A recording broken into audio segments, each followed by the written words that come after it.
Welcome to Learn with Spy. In this video, we're going to see the stakeholders of database management system. Now, let's define what is meant by stakeholders. A person who directly or indirectly interacts with the system is known as stakeholders. Basically, the database stakeholders are classified into two categories.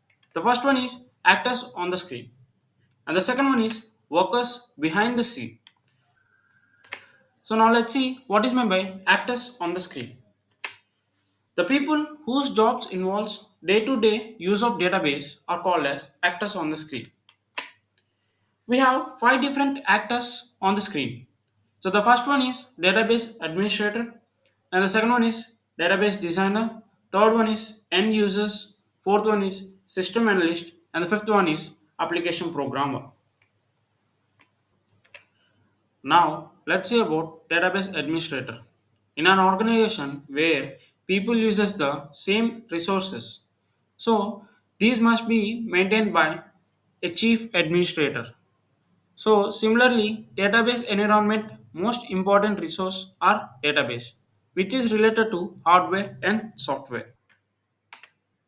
Here, the database administrator is a person or a group of persons are responsible for overall control of the database management system. The database administrator is mainly responsible for giving access to everyone as the authorization access of the database and monitoring its uses and performance and buying the new software and hardware if needed. These three are the major responsible for database administrators. Now, let's see about database designer. Database designer are responsible for identifying the what data to be stored in the database. And based on this, he can choose an appropriate schema or structure to represent the data and to store the data. So as we're going to see, we have different types of users in real life. So one of them can store the data as graphs and one of them can store in the images and text and videos, audios and etc. So based on this, the designer will choose a structure and schema to design a database. Let's see about end users. End users are the people whose job to access the database for querying, retrieving, and updating, and so on. On his daily basis, end users are classified into four categories. Those are casual end users, where the users occasionally access the data but may need different information each time. The second one is native end users. These users frequently query, update the database using a standard types of queries. So all of us are comes under this category. The third one is sophisticated end users. These users access the database by implementing an special application program on their requirements.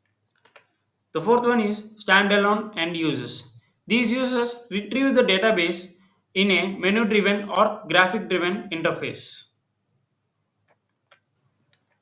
Now let's see what the system analyst do. The system analyst who gathers the requirements of the end users and develops the specifications to meet their requirements. The last one is application programmer. The application programmer implements these specifications as programs and they test, debug, document and maintain these programs are known as application programmers. The second category is workers behind the scene. The people who does not shows any interested in the database itself are known as workers behind the scene. They indirectly interacts with the database. The people who are directly interacts with the database management system needs these people to perform their jobs. They are DBMS designers, tool developers, and operators. Now let's see about database designers and implementers. These are the persons who designs and implements the database management system. Where the database management system is complex system to design and implement. It includes components like concurrent data access, data security, and data recovery, and so on. The second one is tool developer. In the software package, we have additional tools are called as database tools, which are developed by the tool developers. These tools are not used freely. They are purchasable. We also see them in different softwares. So these are developed by the tool developers. So the third one is operator and maintenance personnel, where we have already seen the database administrator who is working actors as an actor on the screen. So here he is the responsible for entire control over the database, but actually he just manages all the stuff. The actual work done by the people who works under him are known as operators or maintenance personnel. So the whole work will be done by the operators and maintenance personnel, but the DBA will manage these people. So these are the operators and maintenance personnel. Thank you for watching us.